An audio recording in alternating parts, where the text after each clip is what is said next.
la Academia entiende que un bon conocimiento de las fontes documentales é imprescindible,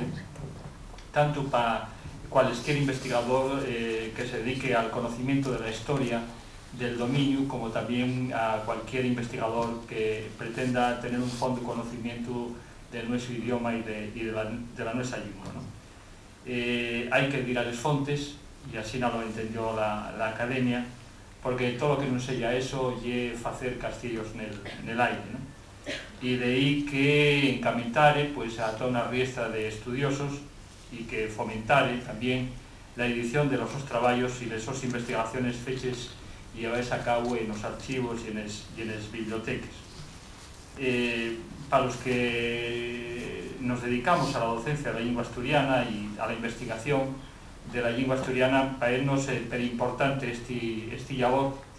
porque no puede existir una gramática normativa, no puede existir una descripción de la lengua asturiana si no se conoce